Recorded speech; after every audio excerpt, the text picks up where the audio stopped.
Oi, turmas do segundo ano. Vamos começar aqui mais uma aula de biologia, certo? Dessa vez a gente vai adentrar com mais detalhes no reino animal, certo?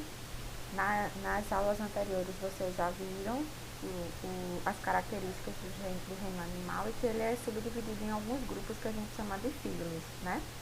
E a gente vai estudar cada um desses filos e vamos começar pelos filos Porífera e pelo filo Cnidaria, ok? Esses filos são filos majoritariamente de animais que são animais marinhos ou animais aquáticos, certo? Dentro do filo Porífera nós temos os poríferos, que são as esponjas do mar, como vocês podem ver nessa imagem. E dentro dos cnidários a gente tem a água-viva e as anêmonas, ok?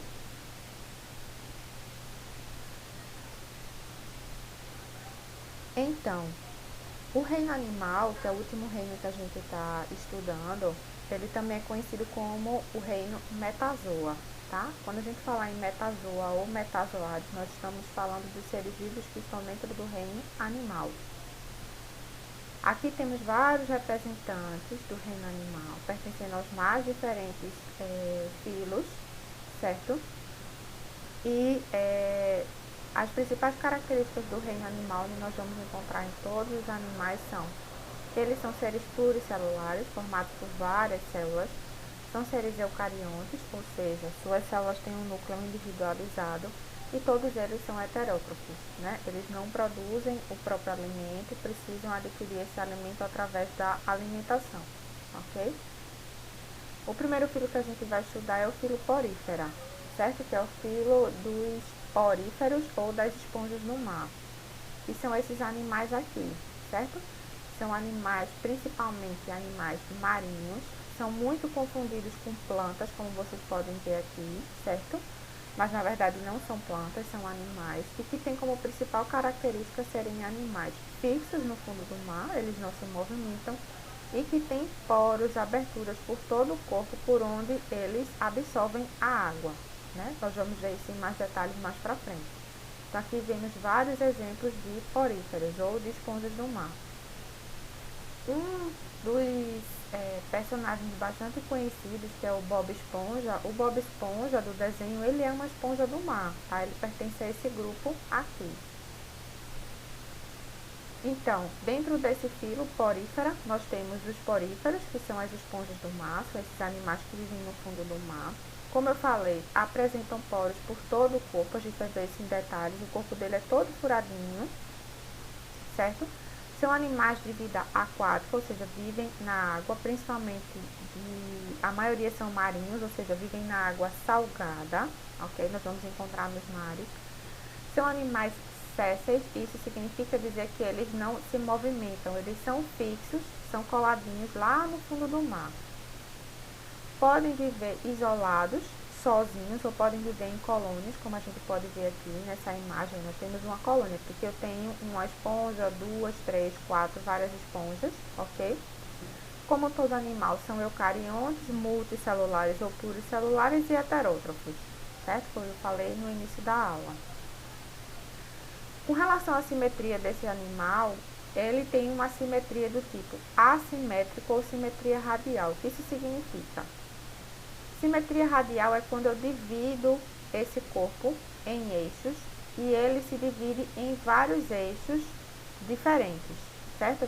Parto, na verdade, vários eixos e esses eixos são iguais. Assimétricos é quando eu tento passar uma linha imaginária no corpo dele e ele não divide esse corpo em partes iguais, ok?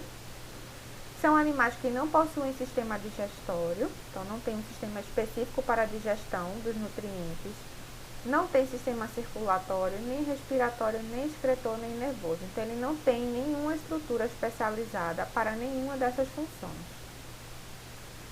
Com relação ao corpo desses animais, dos poríferos, o que é que eu tenho aqui?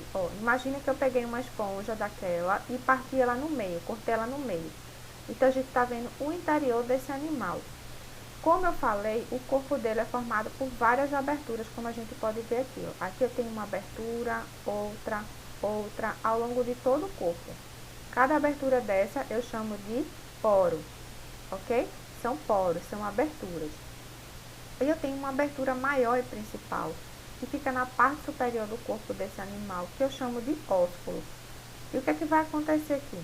Esses animais, eles têm a capacidade de absorver a água do meio, a água entra por esses poros laterais do corpo, passam por essa cavidade interna que a gente chama de átrio ou espongiocele, e a água sai aqui pelo ósculo, pela abertura, ok?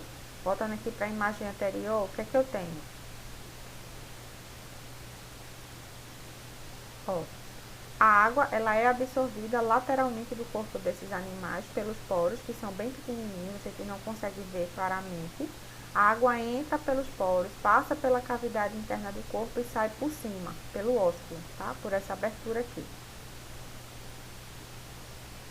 Então, e o que é que promove a sucção da água do meio exterior para o meio interior do corpo desse animal? São células, essas células aqui, ó, especializadas, que a gente está vendo ela aqui, ó, bem de pertinho, chamada de coanócito.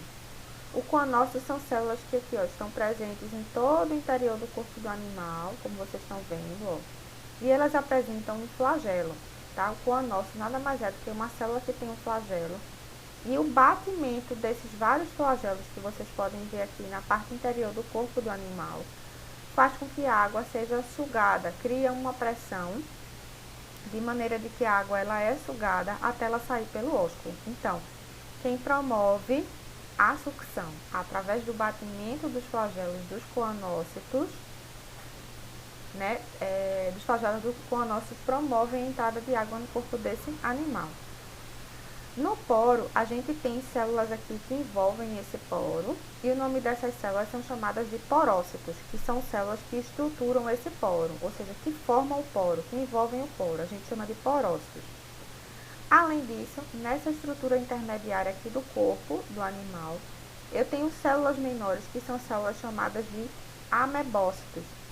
Esses amebócitos são células responsáveis pelo crescimento, a regeneração, a excreção e a reprodução desse animal, que está aqui, ó, nessa região da superfície do seu corpo, ok?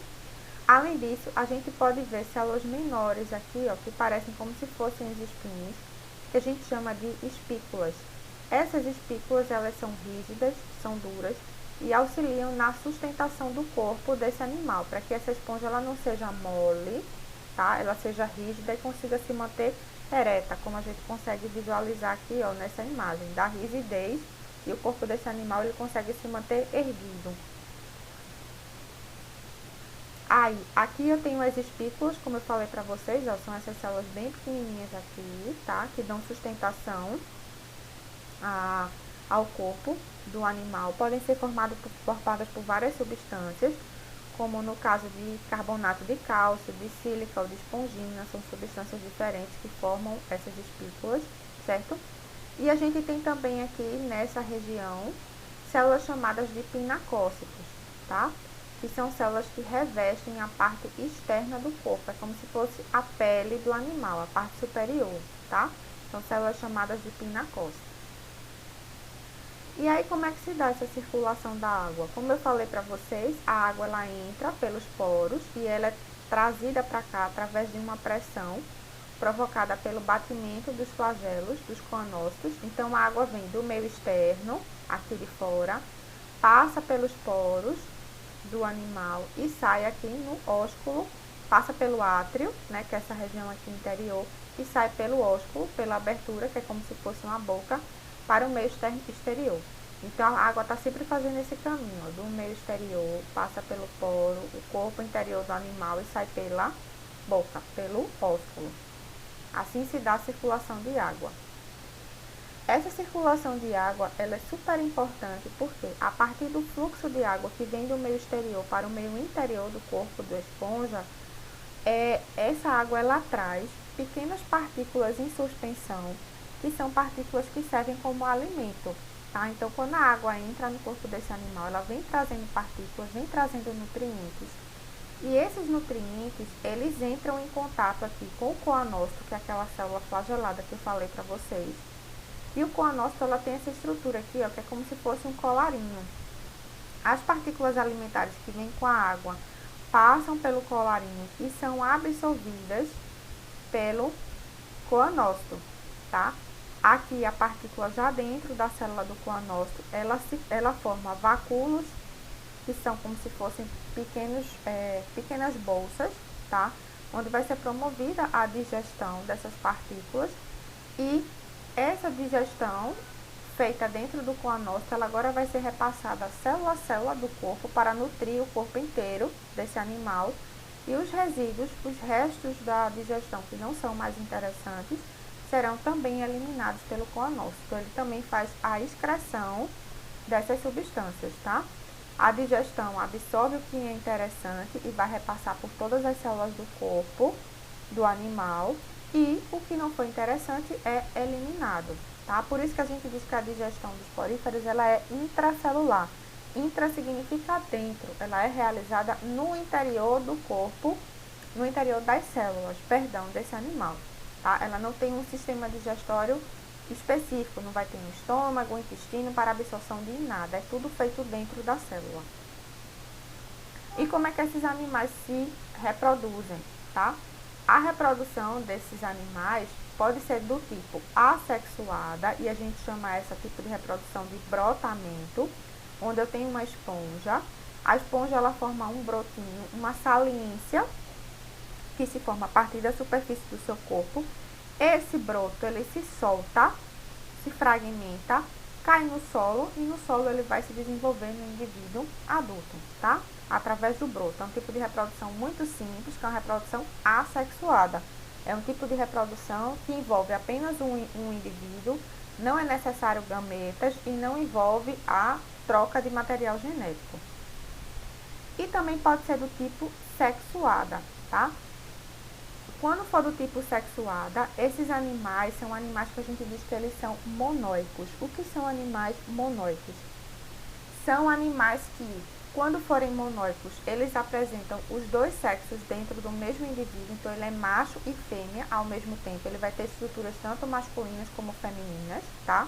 E sinônimos para monóicos nós temos o termo hermafrodita ou bissexuais, ou eles podem ser também dioicos, que a gente chama de que são animais unissexuais, que são aqueles onde o macho, existe um indivíduo macho, existe um indivíduo fêmea, os sexos são separados.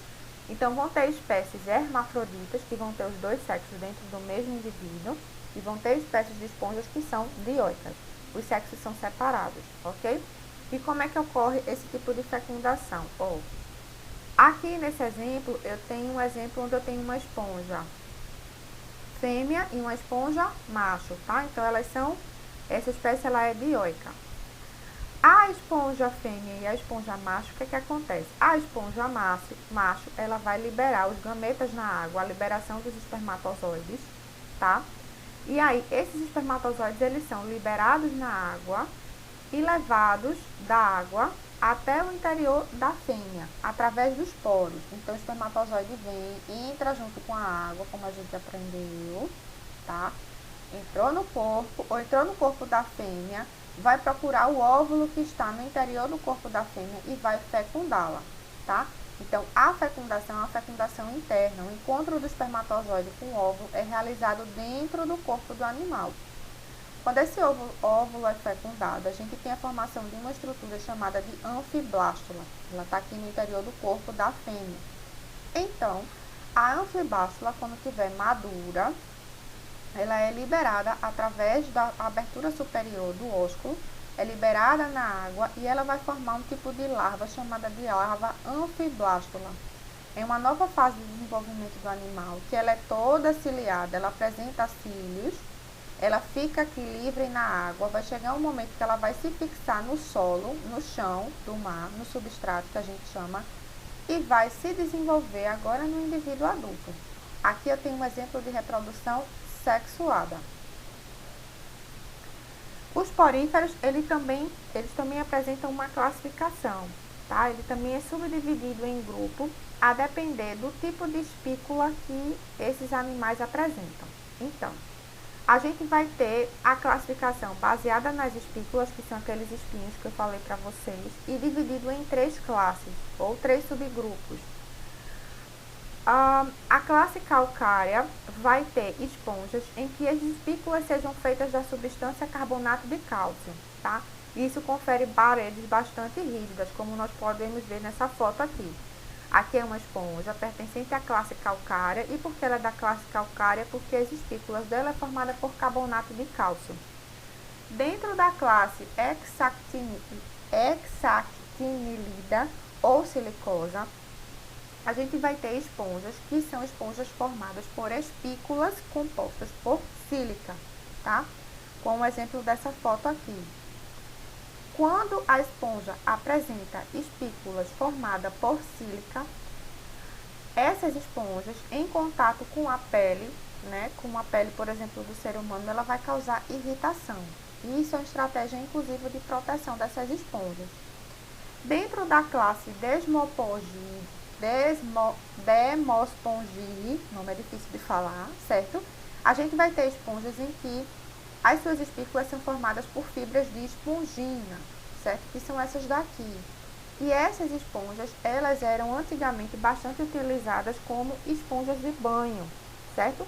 Antigamente, no fundo do mar, as pessoas coletavam esse tipo de esponja e utilizavam elas como esponja de banho, ok? Então, temos aqui 3 classes de poríferos, e essas classes são organizadas de acordo com o tipo de espícula que formam o corpo dessas esponjas. O próximo filo é o filo Quinidária, tá? Dentro do filo Quinidária, nós temos como representantes as águas vivas, que são aquelas bem conhecidas nossas, quando a gente vai para a praia que tem água viva, ou tem a caravela também, pertence a esse grupo, porque elas são bastante conhecidas porque causam queimaduras. E temos também as anêmonas do mar, que são essas daqui, certo? Água viva e anêmona do mar. Esses animais pertencem ao grupo do filo Quinidária. O próprio nome Quinidária, quinido, significa urticante. Urticante significa queimar. Porque a principal característica desses animais é causar queimaduras quando em contato com eles. Por isso que a gente se queima quando encosta numa água viva, tá? Aqui, apresentam no seu corpo células urticantes. Lembrando que urticante significa queimar, tá? Arder. Então, tem células que provocam essa ardência quando em contato com elas. São animais aquáticos e que têm a simetria radial, ou seja, se eu pegar o corpo de uma anêmona, eu divido ela em várias partes e essas partes elas são iguais entre si. Podem ter 2 formas de vida, como a gente tem na forma da anêmona, que ela é uma forma fixa, séssil, e tem a forma de medusa, que eu vou falar mais pra frente, que é uma forma móvel. Então, ela apresenta 2 formas de vida. Possuem também, no caso da anêmona, uma extremidade do corpo com uma boca, e essa boca ela é toda rodeada de tentáculos, como se fossem pequenos bracinhos, como a gente pode ver aqui, tá? Em figuras mais pra frente, eu acho que vai dar pra gente ver melhor. Aqui é o corpo da anêmona. No interior desse corpo aqui, perdão, no interior não, na parte superior do corpo eu tenho uma boca, e essa boca é toda envolvida por tentáculos, tá? Essa boca, ela se comunica com uma cavidade chamada de cavidade gastrovascular, que a gente tem aqui no interior, ok? Podem viver de maneira isolada, como a gente pode ver aqui nessa medusa ou nessa anêmona, podem viver sozinhos, ou podem viver de maneira colonial, em vários indivíduos reunidos juntos, formando o que a gente chama de corais, ok? Aí, a organização do corpo pode ser de 2 formas, como eu falei para vocês. Uma forma fixa, que a gente encontra nas anêmonas, que a gente chama essa forma fixa de pólipo, onde eu tenho uma boca por onde vai entrar a água, os tentáculos em volta dessa boca, tá? E uma cavidade interna, que a gente chama de cavidade gastrovascular. Também tem tecidos, um tecido mais superficial, que a gente chama de epiderme, um tecido intermediário, que a gente chama de mesogleia, e um tecido mais interno, que a gente chama de gastroderme. Na medusa, que é a forma da água viva, certo? A gente também vai ter uma boca, só que essa boca ela é voltada para a parte inferior do corpo. No pólipo, ela é na parte superior. Na medusa, na parte inferior. Aí, eu também tenho uma cavidade gastrovascular, os mesmos tecidos que a gente viu aqui, no pólipo, certo? E os tentáculos, que envolvem também essa boca. Então, eu tenho duas formas de vida. A forma de vida pólipo, que é a que forma, que é a anêmona, ela é fixa. E a medusa, que é a que forma a água-viva, e ela é móvel, ela se locomove no mar. Os quinidários também vão ter células bastante importantes, que são as células que vão ser responsáveis pela queimadura, pela ardência. Essas células a gente chama de quinidócito, tá? Cito significa célula, quinido significa que queima, que arde. Então, são células que provocam ardência, queimadura, que são urticantes. Quinidócitos ou quinidoblasto, os dois nomes são válidos, ok? É um tipo de célula especial que vai aparecer principalmente nos tentáculos, então vai ter uma grande quantidade de quinidócitos aqui nos tentáculos, tanto da medusa como do pólipo, que vai ser utilizada para a defesa ou para a captura, e elas provocam justamente essa ardência, essa queimadura, tá? Então, aqui eu tenho uma estrutura de um quinidócito, olha ele aqui dentro como é, certo?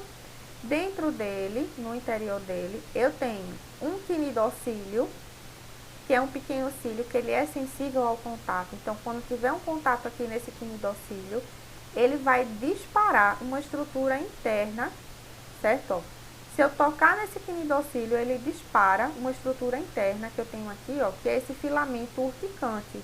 E é nele que contém as substâncias que causam ardência, certo? Esse filamento urticante, né, ele fica guardado no nematocisto, certo? Aqui dentro, o nematocisto, ele tem aqui dentro um filamento que é urticante, que queima, que ele é expelido e apresenta uma substância que ela tem esse poder de causar queimadura, tá? Então, quando ele está em repouso ali, guardadinho, não tem contato com nada nem com ninguém, esse filamento ele está guardado dentro do nematocisto. Se qualquer animal, qualquer coisa tocar, entrar em contato com o quinidocílio, essa estrutura ela é disparada e libera essa substância aqui em contato com a pele de qualquer animal, nossa, do ser humano. Quando ele está disparado, ele provoca ardência na nossa pele. Aí, uma curiosidade que a gente tem em relação aos quinidários é em relação à anêmona e o peixe-palhaço. Creio que vocês já assistiram o filme Procurando Nemo. Nemo é um peixinho, é um tipo de peixe, né, o peixe-palhaço, e ele mora dentro, tem como casinha justamente uma anêmona, que é essa que está aqui atrás, tá? Então, as anêmonas do mar, elas servem de abrigo para os peixes-palhaço, como a gente pode ver aqui, a gente vê isso no filme Procurando Nemo. Essas anêmonas, elas servem de abrigo, proteção, lugar de desova ou que afasta predador, eles se protegem, esses peixes-palhaço. E tem uma curiosidade, esses tentáculos da anêmona são ricos em substâncias que causam queimadura. E por que o peixe-palhaço entra em contato e não se queima? Porque o peixe-palhaço, ele produz uma substância na superfície da sua pele, um muco, certo? Que é um muco que protege a pele dele contra a queimadura dos quinidocistos da anêmona. Então, ele está protegido, por isso que ele consegue entrar na anêmona e não se queimar, tá? A vantagem para a anêmona dessa proteção que ele confere ao peixe-palhaço é que o peixe-palhaço também acaba atraindo algumas presas que vão chegar aqui na espécie da anêmona e vai ajudar com que essa anêmona se alimente dessas presas. E também acaba trazendo ou deixando fragmentos de alimento que ele se alimenta para a anêmona. Então, uma relação aqui bastante benéfica, tanto no peixe-palhaço que se protege, como para a anêmona que acaba adquirindo alimentos que são atraídos ou deixados pelo peixe-palhaço na anêmona. Esses animais apresentam, sim, sistema digestório, só que é um tubo digestório incompleto, tá? Ele só tem boca, não vai apresentar ânus.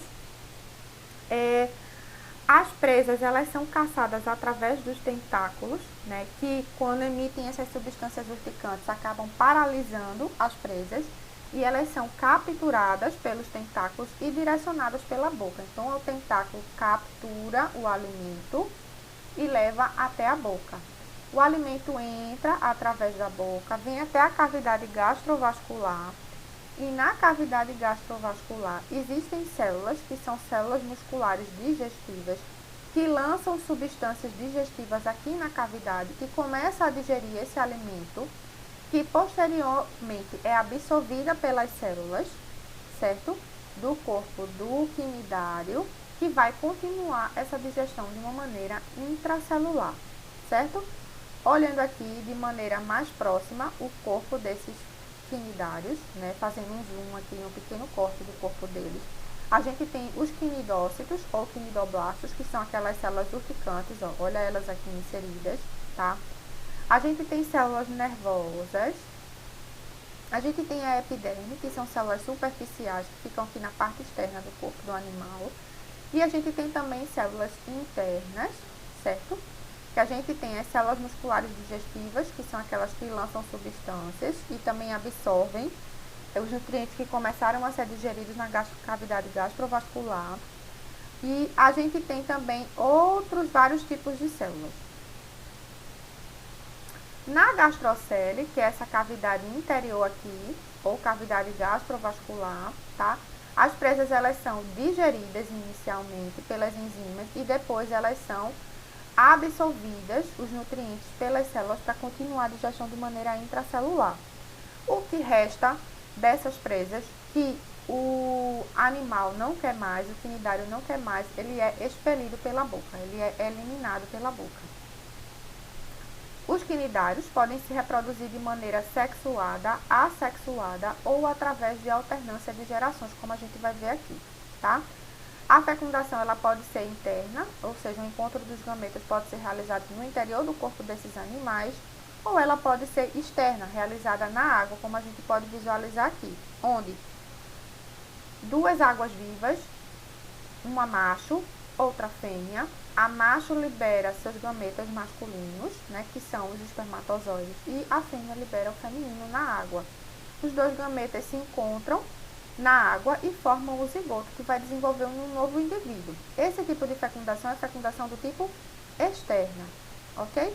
E aqui é um exemplo de reprodução sexuada, porque eu tenho dois indivíduos com a formação de gameta, ocorre a junção de material genético para formar um novo indivíduo. Na reprodução assexuada, ela pode ser do tipo de brotamento ou estrobilização, que é muito parecido com o que a gente viu com os poríferos, certo? Na estrobilização, o que é que vai acontecer? Eu tenho aqui um quinidário, né, que formou um pólipo, e ele vai soltar fragmentos, tá? São pequenos fragmentos, são pequenos discos que são formados a partir do corpo do pólipo. Cada disco desse que se solta é eliminado na água, a gente chama de éfira. As éfiras ficam disponíveis na água até que elas se fixam no solo e formam novos indivíduos. Então, eu tenho aqui um indivíduo adulto que libera o disco sai na água, se fixa no solo, se desenvolve no novo indivíduo que se torna adulto e que produz novas éfiras. Isso é um exemplo de reprodução assexuada, tá? Na alternância de gerações, a gente vai ter momentos de reprodução assexuada e momentos de reprodução sexuada, tá? Por isso que a gente chama de alternância de gerações. Além disso, na alternância de gerações, a gente vai ter uma fase de vida para algumas espécies, que elas vão ser fixa, do tipo pólipo, e vai formar, ora, a forma móvel, que é a forma da medusa. Então, a gente chama propriamente dito isso de alternância de gerações, porque eu tenho uma geração fixa, que é o pólipo, que vai formar a medusa, que é móvel, e a medusa que vai se reproduzir e vai formar o pólipo. Então, ora numa geração eu tenho pólipo, ora numa geração eu tenho a medusa. Quando eu tiver o pólipo, né, que geralmente é a anêmona do mar, ela vai soltar aquelas éfiras, como eu falei para vocês. Então, ela vai soltar fragmentos e esses fragmentos vão formar medusas, que é uma outra fase de vida. As medusas, vão existir medusas macho e fêmea. A macho vai liberar o espermatozoide, a fêmea o óvulo, libera na água. A fecundação, ela é externa, forma o zigoto, que eu tenho a reprodução sexuada. Esse zigoto vai se desenvolver numa fase chamada de blástula. Posteriormente, numa larva, a larva vai se fixar no solo e vai se transformar num pólipo que vai se desenvolver num pólipo adulto, tá? Então, a reprodução assexuada é vista no pólipo, que soltam um fragmento e formam a medusa, a reprodução sexuada ocorre entre medusas com fecundação externa, que o desenvolvimento desse zigoto vai formar novamente o pólipo. Então, o pólipo forma a medusa, a reprodução da medusa forma o pólipo. O pólipo, para reproduzir a medusa, faz um tipo de reprodução chamada de reprodução assexuada, e as medusas, para formarem o pólipo, têm um tipo de reprodução sexuada. Esse ciclo que a gente tem, ora reprodução sexuada, ora reprodução assexuada, né? Formando esse ciclo, a gente chama de alternância de gerações, porque ora eu tenho uma geração em pólipo, ora eu tenho uma geração em medusa. Os quinidários também são divididos em classes, tá? A primeira classe é a classe hidrozoa ou dos hidrozoários, né? Nesse grupo, a gente vai encontrar tanto quinidários do tipo fixo, do tipo pólipo, como a gente pode ver aqui, como no tipo móvel, como a caravela, tá? Que são as medusas. E a gente tem como exemplo, dentro desse grupo, o coral de fogo, as caravelas, que são bastante conhecidas nossas, então aquelas caravelas que tem na praia que causam queimadura, elas pertencem à classe hidrozoa. E também as hidras. Dentro da segunda classe, que é a classe sifozoa, que tem os sifozoários, todas as formas de vida dentro dos sifozoários são medusas, ok? São sempre nessa forma aqui, ó, de medusa, sempre a fase móvel. Então, a gente tem como exemplo as medusas e as águas-vivas, tá? E elas possuem nematocistos bastante ativos, que são aquelas células responsáveis pela queimadura, que elas estão presentes sobretudo nesses tentáculos. Temos a classe também antozoa, que é a classe dos antozoários, onde tem somente a forma de vida do tipo pólipo, que é aquela fixa, tá? Que são as que formam os corais, as anêmonas, tá? Aqui esse outro grupo também, tá? Tem apenas a forma fixa. Como a gente tem como exemplo o coral cérebro, que esse daqui lembra muito o desenho do cérebro humano, as anêmonas e as gorgônias, que são essas daqui, ó, parecem uma folha, mas na verdade não são animais. Ok? Espero que tenha aí ficado claro para vocês sobre esses dois primeiros filos, o filo dos poríferos e os filos dos quinidários. E a gente volta na próxima aula continuando o estudo do reino animal.